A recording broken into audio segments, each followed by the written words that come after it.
जय हिंद दोस्तों। आज हम इस वीडियो में पढ़ने वाले हैं नर्वस टिश्यू, जिसको हिंदी में तंत्रिका ऊतक कहते हैं। एक्चुअल में आप देखेंगे कि जो कोशिकाएं हैं, कई सारे कोशिकाएं जब एक साथ मिल जाते हैं तो क्या बनाते हैं? ऊतक बनाते हैं, ऊतक का निर्माण करते हैं। तो इसी प्रकार से एक जो कोशिका है जिसको न्यूरॉन्स कहते हैं, तो कई न्यूरॉन्स मिलकर क्या बनाते हैं? तंत्रिका कोशिका बनाते हैं, तंत्रिका ऊतक बनाते हैं। तो देखिए, तंत्रिका ऊतक न्यूरॉन्स से बना होता है, न्यूरॉन्स को तंत्रिका ऊतक कहते हैं। क्या कहेंगे? न्यूरॉन्स को तंत्रिका ऊतक। तो आप देखेंगे nerve cell plus nerve fibres दोनों मिलकर क्या बनाते हैं? नर्व टिश्यू बनाते हैं। हिंदी में देखें तो तंत्रिका कोशिका और तंत्रिका तंतु दोनों मिलकर क्या बनाएंगे? तंत्रिका ऊतक का निर्माण करेंगे। तो इतना यह आपको समझ में आया होगा। आगे बढ़ते हैं तो देखते हैं इन दोनों के अतिरिक्त तंत्रिका कोशिकाओं को सहारा देने के लिए कुछ तंत्रिका बंध, ठीक ना, जिसको न्यूरोग्लिया कहते हैं, नामक संयोजी ऊतक रहते हैं। एक तंत्रिका कोशिका अपने समस्त प्रवर्धित तंतुओं सहित न्यूरॉन्स कहलाती है, ठीक ना। मतलब जितने भी प्रवर्ध पाए जाएंगे, ठीक ना, तंतु पाए जाएंगे, बहुत सारे तंतु इस प्रकार से जुड़े होंगे, तो इस जुड़ने को क्या कहेंगे? तंत्रिका कोशिका कहेंगे, ठीक ना। तो इतना ही आपको समझ में आया होगा। आगे बढ़ते हैं तो देखते हैं जो न्यूरॉन्स होता है, तो न्यूरॉन ही तंत्रिका तंत्र की कार्यात्मक एवं रचनात्मक इकाई है, ठीक ना। जो फंक्शनल और, ठीक है, कार्यात्मक और रचनात्मक जो इकाई है, यूनिट है, वो क्या है? न्यूरॉन्स है, ठीक है। Structural, functional and structural unit. Okay. Neurons के मुख्य रूप से दो भाग होते हैं। कौन कौन से? एक तो होता है कोशिका काय, जिसको सेल बॉडी कहते हैं। दूसरा होता है प्रवर्ध, ठीक ना, जिसको क्या कहते हैं? प्रोसेसेस कहते हैं, ठीक है। और जो ये प्रोसेसेस है दो भागों में बटा होता है। एक होता है एक्सॉन, दूसरा होता है डेंड्राइट्स। हिंदी में कहते हैं अक्षतंतु, दूसरे को कहते हैं पश्चर्व तंतु, ठीक है। तो इतने भाग होते हैं किसके? न्यूरॉन्स के मुख्य रूप से। अब देखिए, पहले हम पढ़ लेते हैं कोशिका काय, जिसको सेल बॉडी कहते हैं।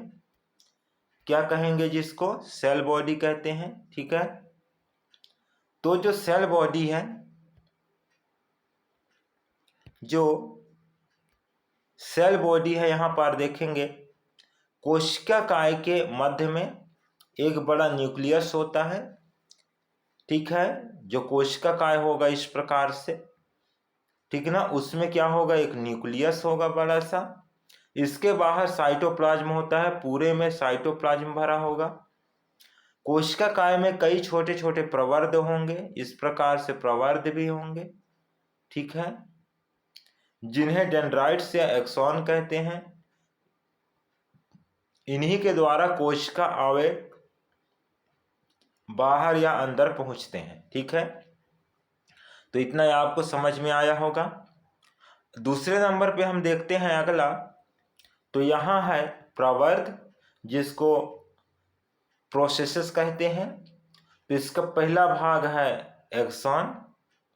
पहला भाग क्या है? एक्सॉन, जिसको अक्षतंतु कहते हैं।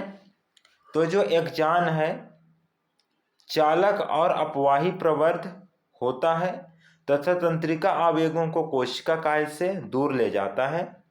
इसका उद्गम न्यूरॉन्स की कोशिका काय के विशेष स्थान एक्सॉन हिल-लॉक से होता है तथा प्रायः काफी लंबा तथा एकाकी होता है। मतलब जो क्या है, जो आपका तंत्रिका ऊतक है, तो उसका ये लंबा वाला भाग, ठीक ना, क्या कहलाएगा? एक्सॉन कहलाता है। चारों ओर एक पतली झिल्ली होता है, ठीक ना, इसके चारों ओर क्या होगा, एक पतली झिल्ली होगा जिसको एक्सोलेमा कहते हैं। एक्सॉन के चारों ओर क्या होगा, पतली झिल्ली, इसको कहेंगे एक्सोलेमा। एक ऊतक में एक ही एक्सॉन होते हैं, और यदि एक ऊतक है तंत्रिका ऊतक तो उसमें एक ही एक्सॉन होगा। तो इतना ही आपको समझ में आया होगा। हम आगे बढ़ते हैं तो देखते हैं कि इसमें क्या होता है। पश्चर्व तंतु, डेंड्राइट्स, ठीक है, इसमें निसेल्स ग्रेन्यूल्स पाया जाता है, ठीक ना, जिसको निकस कणिका कहते हैं, विद्यमान रहते हैं, जबकि ये एक्सान में नहीं होते, ये एक्सान में नहीं पाया जाता, ठीक ना, सिर्फ किस में पाया जाएगा, डेंड्राइट्स में पाया जाएगा। इसी में पाया जाता है सिनेप्स। तो सिनेप्स क्या होता है, एक न्यूरॉन से दूसरे न्यूरॉन तक संचरण निनेप्सिस द्वारा होता है ये सिनेप्स। अगला है एक्सोलेमा। तो एक्सोलेमा क्या है, साइटोप्लाज्म को बाहर जाने से रोकता है, ये इसका कार्य है, ठीक ना, एक्सोलेमा का। अगला है एक्सोन हिलॉक। तो ये क्या है, जहां से एक्सॉन बनता है, जहां से एक्सॉन का उद्गम होता है। अगला है नोड ऑफ रेनवियर।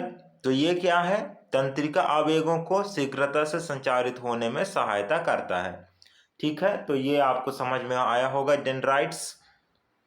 अब आगे बढ़ते हैं तो हम डायग्राम देख लेते हैं किसकी, एक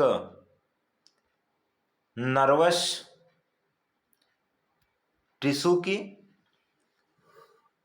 तंत्रिका ऊतक की हम डायग्राम देखेंगे। तो देखिए इस प्रकार से होता है डायग्राम, इसका आप स्क्रीनशॉट भी ले सकते हैं। अब देखिए ये जो ऊपर वाला भाग है, ये वाला भाग, ठीक ना, तो ये क्या कहलाता है, सेल बॉडी कहलाता है। और जो नीचे वाला भाग है, ठीक ना, तो ये क्या कहलाएगा, एक्सॉन कहलाएगा, ठीक ना। और जो इसमें ये हिरण के सींग जैसे जो संरचनाएं दिख रहे हैं, तो ये क्या कहलाएगा, ये डेंड्राइट्स कहलाएगा, ठीक ना। तो इतना ही आपको समझ में आया होगा। तो इसको देखिए, इसको क्या कहेंगे, डेंड्राइट्स। इसके बीच में क्या पाया जाता है, केंद्रक, न्यूक्लियस पाया जाता है, और इसमें छोटे छोटे कण पाए जाते हैं इस प्रकार से। तो इसको क्या कहते हैं, निसेल्स ग्रेन्यूल्स कहते हैं, ठीक है।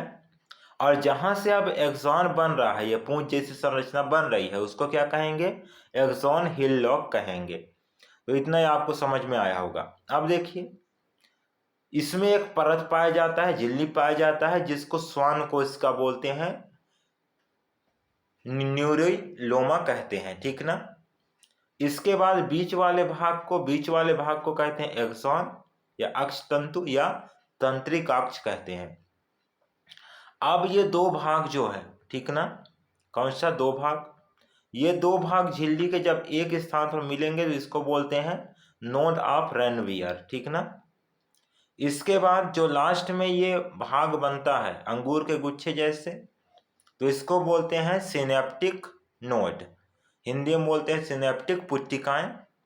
इसके बाद जो ये और अंगूर जैसे संरचना है, ठीक ना, इस प्रकार से, तो उसमें जो ये डंडी लगे होंगे, ठीक ना, टमाटर फरा दिए, तो ये डंडी है, तो उसको क्या बोलते हैं, तंत्रिकाक्ष सिरा बोलते हैं।